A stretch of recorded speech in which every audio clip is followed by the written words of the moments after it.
Welcome, folks, to today's interview with Dr. Jimmy Fletcher, who is certainly someone who not everybody knows the extent to which he has contributed to where we are on environmental matters, from his participation in the historic COP Conference of Parties climate change conference, where the 1.5 degree was adopted, and I'll be asking him about that later. But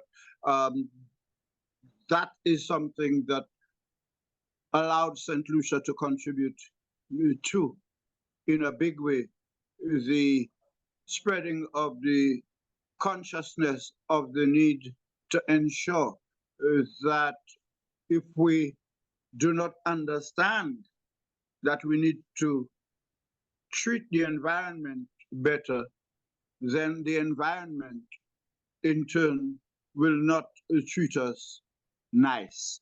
But the issue today goes to Soufrière, and Dr. Fletcher, as you would know, there's much being said and done about the situation in Soufrière with regard to the current spat between the government and an investor who wishes to expand his property in ways that it is generally felt would endanger or threaten the sustainability of St. Lucia's argument for continued protection of the pitons as a heritage site. Where do you see things heading from now? Because as you know, you and I know, it's gone to court. The court has ruled in the favor of the gentleman. And at this point in time, there is a window, a short window, between doing what needs to be done insofar as UNESCO is concerned and an upcoming UNESCO meeting where the whole issue of Soufrière's pitons being a protected heritage site is going to be coming up again. So where do you see this heading, and what best lessons are to be learned from where we are right now? Right. Thanks, Earl, and hi, everyone. Well, Earl, it's unfortunate that we find ourselves in this situation again, because it was one of the first things I had to do, one of the first agenda items when I became Minister of Responsibility for, among other things, the piton management area in 2011, December 2011, when the Labour Party took office under Dr. Kenny Anthony. I remember might have been in July 2012, I had to take a very anxious trip to St. Petersburg, Russia, coming immediately after I just returned from Rio de Janeiro, where I attended the Rio +20 conference. I remember landing in St. Lucia Sunday night via the American Eagle. American Eagle still flew from Puerto Rico then. Got into St. Lucia, GFL Charles Airport Sunday night. Went actually to see my mother, who had been hospitalized at Tapio. Went straight to Tapio Hospital to see her and to get reassured by the doctor that she was okay and she was on the mend and it would be okay for me to travel the following day. Got on a flight to Barbados, a Riyadh flight to Barbados the Monday morning. Flew from Barbados to Gatwick Airport, took a hasty cross-London bus trip from Gatwick to Heathrow, and then boarded a British Airways flight from Heathrow to go to St. Petersburg, Russia, to appear in front of the World Heritage Committee to defend St. Lucia's pitons, because the World Heritage Committee had a draft decision in front of them, which spoke very clearly and very decisively about putting the pitons on the list of what is called World Heritage in Danger, which is the first step towards delisting. And that is as a result of some promises that had been made by the previous administration, the Stephenson King administration, to one, institute a moratorium on all new developments within the piton management area until a limits of acceptable change study had been undertaken that would show what types of changes could take place and were permissible within the pitons. Not only did the Stevenson King administration at the time not do that limits of acceptable change study, but it lifted the moratorium that it had put in place, and there were developments that were scheduled that caused the technical committee that basically oversees these things for UNESCO, the IUC and the International Union for the Conservation of Nature, to raise this as a serious red flag and to recommend that the Pito management area be put on the list of World Heritage in danger. And we had to make a very impassioned plea to UNESCO to explain to them why the Pito should not be put on the list of World Heritage in danger. And among the things that we agreed to do was to do this limits of acceptable change report. The limits of acceptable change study was done. It divided the Pito management area into 5 distinct policy areas that stated what could happen where. So there was policy area 1, which is the area that comprises the 2 Pitos and the ridge in between. No development is permissible there at all. There are some limited things that can happen with respect to environmental conservation and things that are limited to locals only, I guess specifically to prevent speculation in land. Policy area 2 is the area that comprises all of the lands around the Sulphur Springs. Policy area 3, I think, is the area that takes into account the coastal areas, Jalousie, Beauséjour. And then policy area 4 is the rest of the settled areas in Soufrière, and policy area 5 is the marine areas. What we have taking place right now, this particular development finds itself squarely in policy area 1, which is the area that has been identified as no development. So just the fact that there is a housing development taking place in policy area 1 means that we are already in contravention of what was agreed to and what UNESCO accepted as the limits of acceptable change for the Pito management area. Within that limits of acceptable change report, there were certain protected views that they identified, 20 protected views, which are places where you are supposed to be able to stand and look at the Pitos, and those views are supposed to remain as is. So there are a couple of views. One, for example, I think there are 2 from Tet Paul. There's one looking directly in the Livroin Valley. So what they did was say to us, okay, to make it easier for you to see how you could manage this, let's look at the Pito management area as a visual landscape. And let's look at protecting those bits that when you look at the PMA, visually it has not been altered. So even if we allow you to do certain developments within the PMA itself, but visually the aesthetic has not changed. So that where that development is taking place is in one of the protected views. And then thirdly, even in that policy area 1, where it allows for limited development, it states very clearly that it has to be limited development restricted to locals only. The gentleman who's doing the development in the PMA is not a local. I don't know whether he has bought into St. Lucian citizenship through citizenship by investment. I don't know the details of his arrangement, or whether he's just somebody who's got an alien landholding license and he's purchased those lands, but by no way does he fit that category that has been specifically identified in the limits of acceptable change report. So for all intents and purposes, we have run foul of the stipulations that were agreed to with UNESCO for the management of the PMA.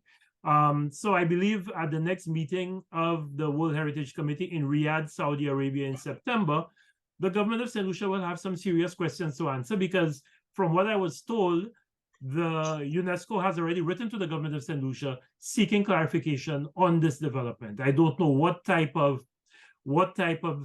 report, because the government of St. Lucia is supposed to give a state of the environment report every year to the World Heritage Committee that basically states what has been done and what is being done to manage the PMA in accordance with agreed guidelines. I don't know what was in our last state of the environment report, but I doubt that that state of the environment report speaks in detail about what is taking place now at the base of Gopito in the Livroin Valley. So I would think that the government of St. Lucia has a very challenging World Heritage Committee meeting coming up in Riyadh. Dr. Fletcher, you've given us the entire run as to where we started, where we are, where we're heading, and your suspicion that we might have a lot of questions to answer at the next World Heritage Committee meeting coming up in Riyadh, Saudi Arabia. There is a court ruling, and as these things go, one can expect the government to appeal. But would a court ruling in any way meet the expectations of UNESCO? What is UNESCO really expecting? I know you've talked about the identification of who falls within the scope of the limits of acceptable change document, but my understanding from what I've read in and about the court report, the report of the High Court and the High Court judge, is and was that the government has failed to transform a cabinet decision, a declaration of intent, a guideline into law that should be followed. Would that be your advice to the government, to do what is expected of it, and what the government did indicate in its approach to governance, that it would be taking a more decisive and positive approach to environmental matters? Yet what we see here is, as with every other case, a matter of responding rather than being proactive. What would be your advice to government in this regard?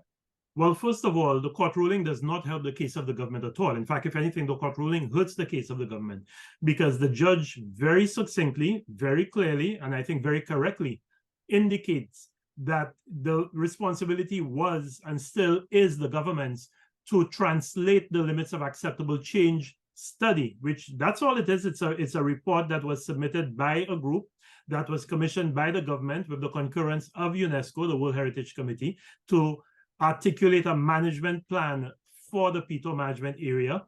Cabinet reviewed, I took that memorandum to Cabinet as a Minister of Responsibility for the PMA. The Cabinet that was chaired by Dr. Anthony, Prime Minister Anthony, adopted the limits of acceptable change study.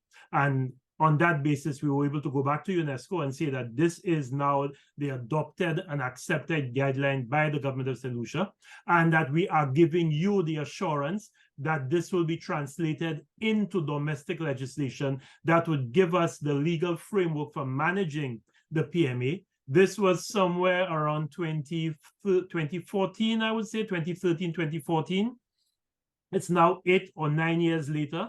That has not been done. We have not enshrined that management platform and those policy areas into domestic legislation. And what the judge has very clearly said is that, yes, while there is a document that guides how the PMA should be managed and what development can take place where, this is not underpinned by domestic legislation. So this is an intent, this is a guideline, but it is not law.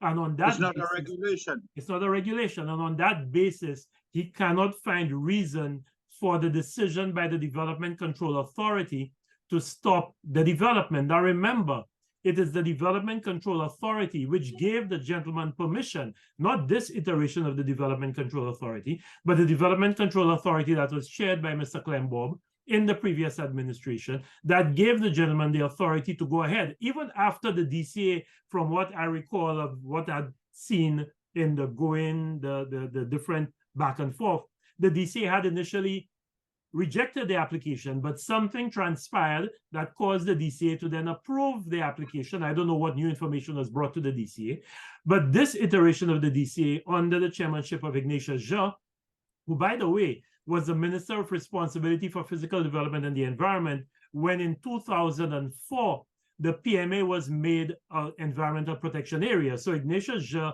his ministry was the one that caused the gazetting of the declaration of the PMA as an environmental protection area, which was the first step towards enshrining the PMA management into law.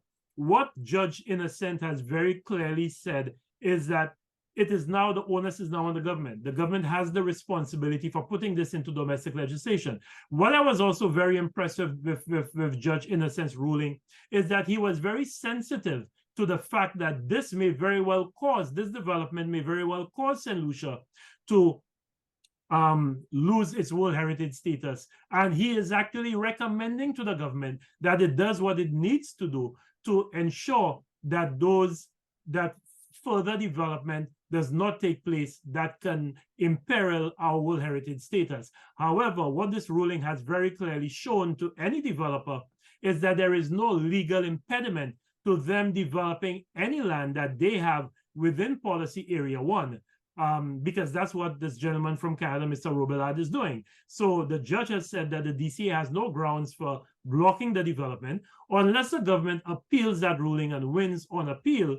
It means now that any developer can now follow in Mr. Robillard's footsteps and now start developing land within Policy Area 1 or Policy Area 2, which are the no-build areas, which would mean almost certainly the death of the PMA as a UNESCO World Heritage Site. So this ruling by Judge Innocent, I think, is a further nail, or at least, I don't want to call it a nail in the coffin because I don't think we're there yet, but it certainly is the shaping of the demise of the PMA as a World Heritage Site, a UNESCO World Heritage Site, unless the government takes very urgent and proactive measures that should have been taken 6, 7, 8 years ago. So we are doing this belatedly, but I think there is still a chance to close these floodgates before they open wide, and all sorts of ships and other types of vessels start going through that floodgate and spoiling what is that pristine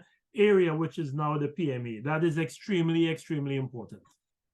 Yes, Dr. Fletcher, and of course, one of the contradictions involved in all of this is that the Piton is not owned by government. It's private pieces of private property, to the best of my understanding, that it's not the government selling lands to investors around the Pitons. Those lands are being sold by locals.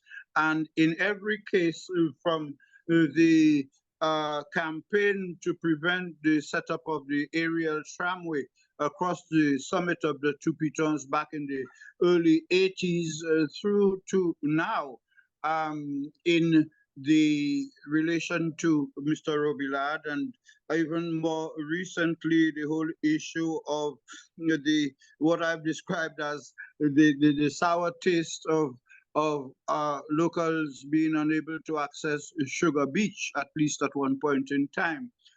In all of this, would you say that we are at a point where we need a sort of national popular environmental literacy drive, from the standpoint that we keep reacting every time one of these things come up? We make noise, then we go back to sleep. Take 1.5 to stay alive. Jonathan Gladding gave the best understanding I've had of what it is intended to mean, but to what extent does the average St. Lucian understand what is meant by 1.5 to stay alive? So in your response, perhaps you could help us better understand 1.5 to stay alive. I'm sure that history has taught many lessons in the period between when that theme was adopted and today, when climate change is very much accelerated. And perhaps we could close with your response to my question on the need for a national popular environmental literacy drive. Yeah, great question, Earl. But before I do, I just want to say one last thing on the PMA. I think that regardless what happens from this point onward with respect to a court ruling, I believe the government should open negotiations with Mr. Robillard, because I do not believe Mr. Robillard will want to be seen as an unwelcome guest in St. Lucia. There's already a petition that I think has garnered over 20,000 signatures, or maybe even more. I can't remember the last number I saw, but it certainly was north of 20,000 signatures. There's a sense of outrage that is developing among St. Lucians over the fact that we have a private dwelling house going up in an area that is sacrosanct to St. Lucians. As I explained on another program, I cannot draw to save my life, but right through primary school and secondary school, the one thing that I always drew was the pitons. Even when I was studying overseas in Canada and in England, the one thing that I always drew was the pitons. Every trip I made to return home, I would always sit on the left-hand side of the aircraft, that even if I knew I was returning home, but I never felt I was home until I saw the pitons on the left-hand side of that aircraft coming into Uonora International Airport. And to now know that symbol of St. Lucia, and that symbol of the Caribbean, because I'm sure you remember that Superman movie where I think Superman is bringing a flower for Lois Lane, and the pitons are there. Exactly, the pitons are there. So it is a symbol, it is a global symbol of the Caribbean. And to know that someone is spoiling it, someone is destroying its integrity. I do not know that, even as much as Mr. Robillard might feel that this is a great place for him to put his family home, I do not know that if he is the person that they say that he is, he's a conservationist at heart, etc., etc. I've heard, I do not think that he would want to be associated with the loss of St. Lucia's PMA as a World Heritage Site. I think the government needs to open the negotiations with Mr. Robillard and see how together we can ensure that this does not escalate to the point where it cannot be brought back.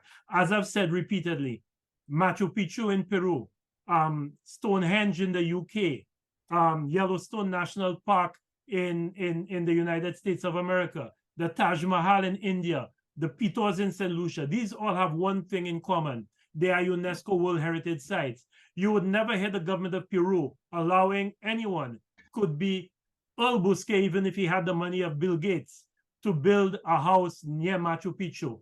It would not allow Jimmy Fletcher, if he had the money of Jeff Bezos, to put up a house next to Yellowstone National Park. The United States government would not allow me to do that. Why are we allowing, so are we saying that our pitons is of lesser significance than the Taj Mahal or Machu Picchu or Yellowstone National Park or Stonehenge? I'm saying it is not. In fact, unlike the Taj Mahal, which was man-built, the pitons, like Niagara Falls, is given to us by nature, by God, by Allah, by whoever you pray to.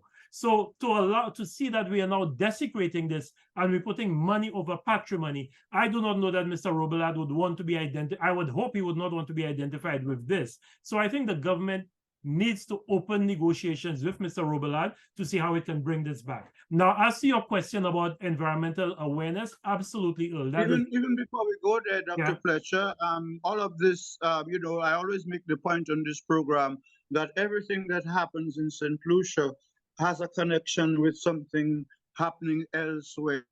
Yeah.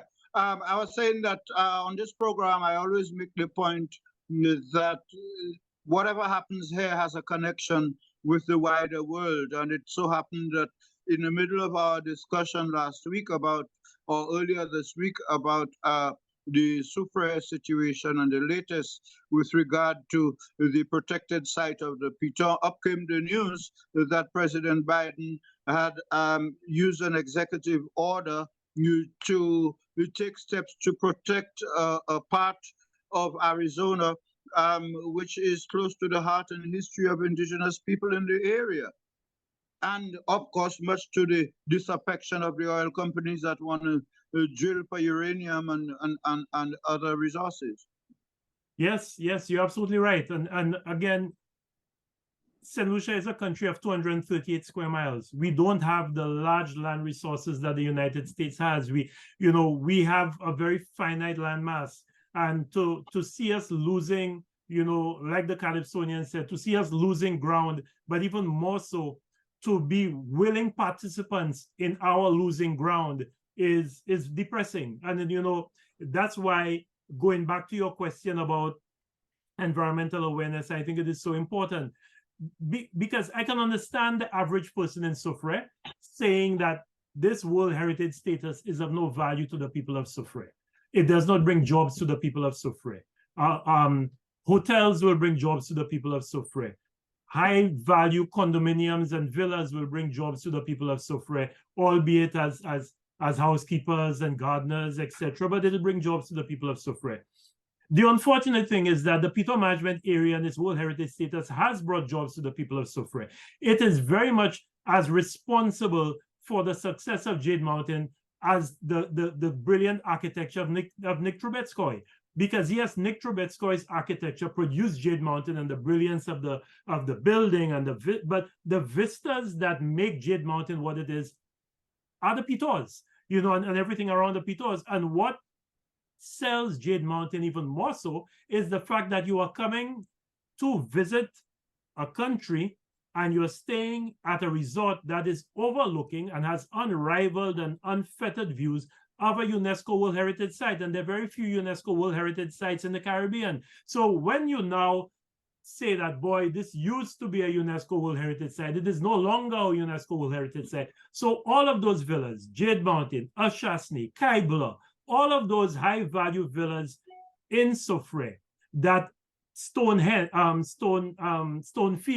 all of those that are looking onto the Pitos now will have a stain on them because that used to be a UNESCO World Heritage Site. But there is still a lot more that we can and should do to promote this World Heritage status and for the people of Soufrière to benefit from it. You still cannot go anywhere in Soufrière and sit down in an interpretation center and see a video.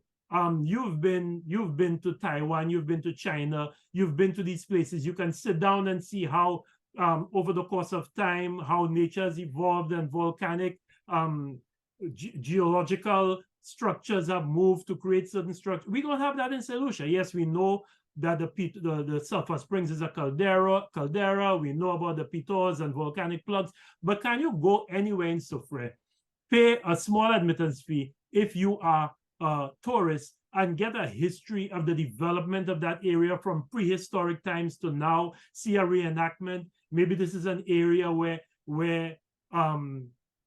dinosaurs once roamed. That how were our Pitos treated? How were they revered by our Amerindian forefathers who lived in that area? You have a painting behind you, which you've just said to me is supposed to be a depiction of what the Soufrière looked like before the arrival of Columbus, with green all over it. How are we not showing these things so that people can feel a pride with Soufrière, with this World Heritage Site, can see how the town itself developed, the town that was the center of social and economic activity in St. Lucia before it shifted to Castries, so that this World Heritage status means something and has a socio-economic value for the average person in Soufrière and in St. Lucia. And they see that something that needs to be protected and guarded with everything, every sinew in their body. And that is the same thing that we must do about our environment. We do not understand that this environment is a substrate that gives birth to all life on this planet.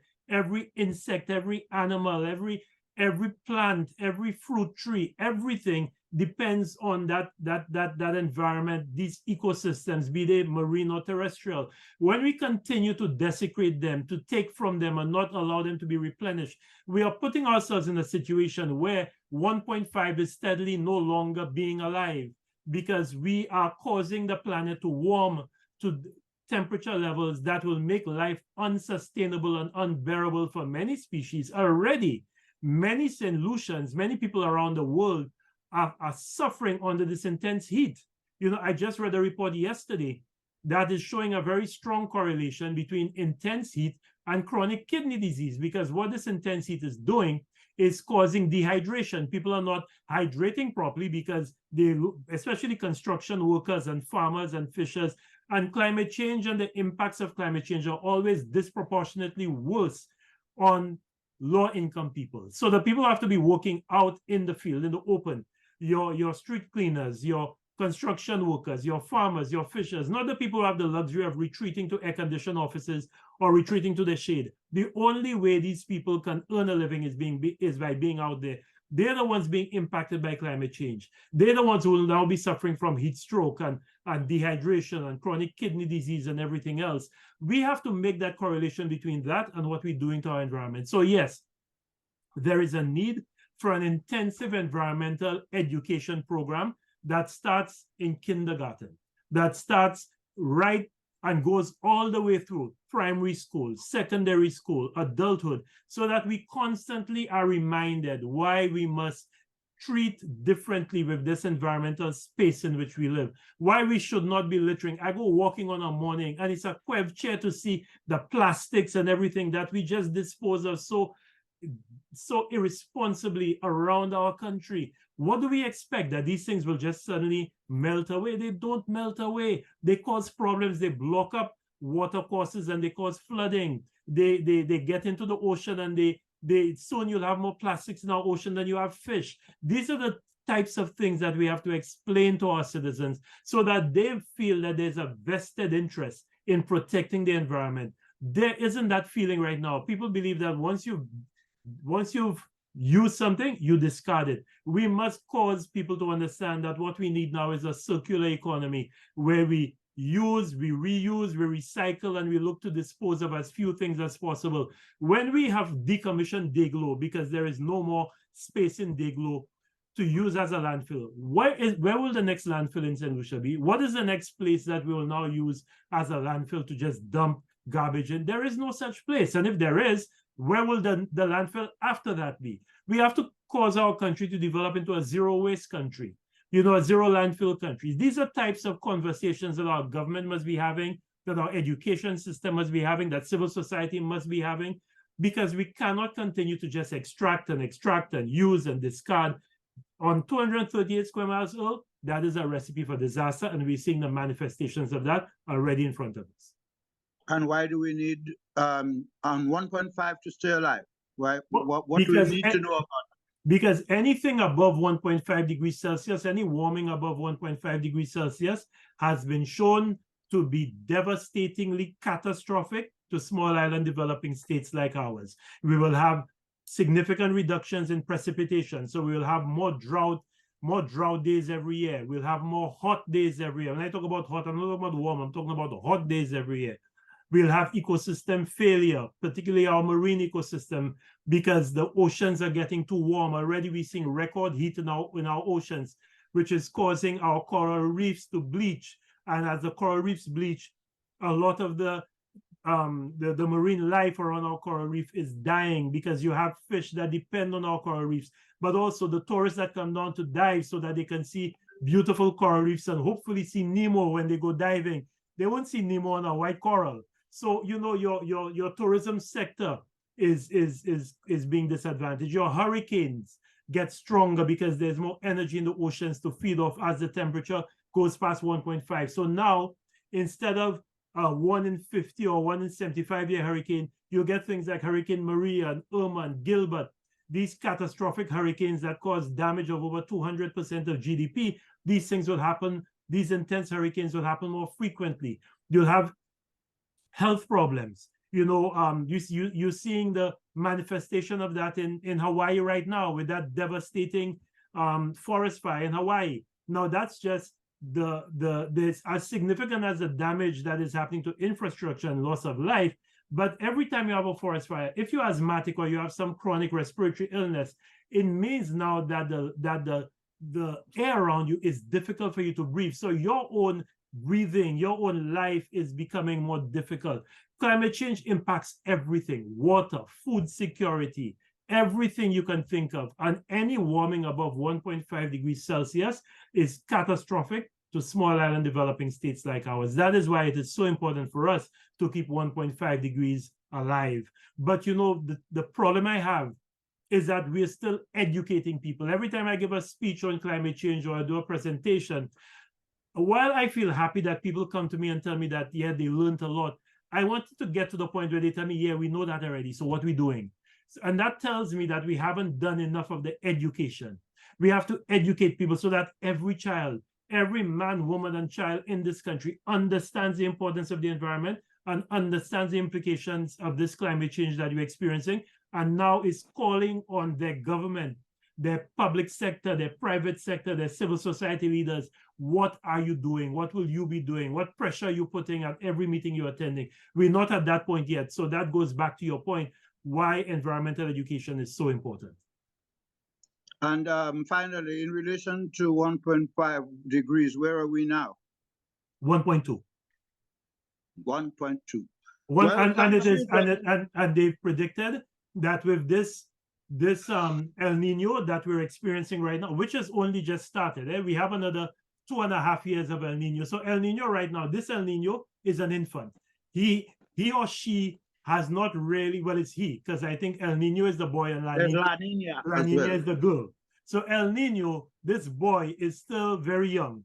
When this boy gets a little stronger, by the time this year has gone by, next year will be an even hotter year. And it is very possible, Earl, that by 2024, 2025, we will breach the 1.5 degrees Celsius threshold. Now, what will be important is, will we breach it temporarily and we will be able to bring it back down? Or will this breach be a permanent breach that is just part, it's an omen of worse things to come. But right now, we're hovering around 1.1, 1.1 and a half, 1.2.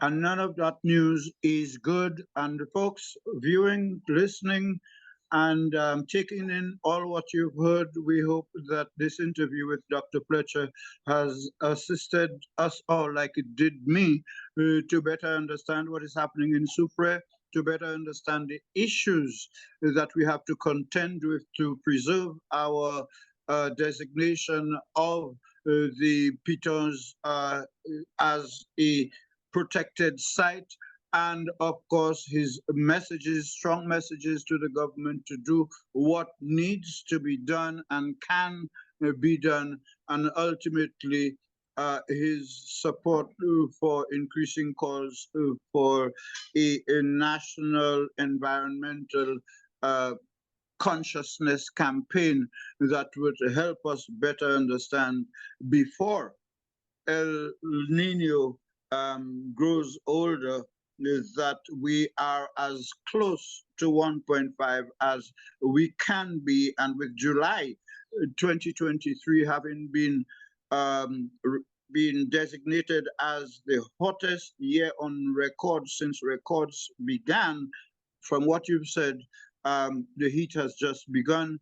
Folks, drink more water, but also learn more about what we need to understand, that we do not live in isolation, and that St. Lucia is as much prone to 1.5 as everybody else. And of course, we will be making use of Jonathan Gladding's photo to try and get people to better understand. Before you end, Earl, I think what we can do is, there was a soca, drink water and mind your business. I think we can change it to drink water and mind your environmental business. Thank you, Dr. Jimmy Fletcher. And this is Earl at Large.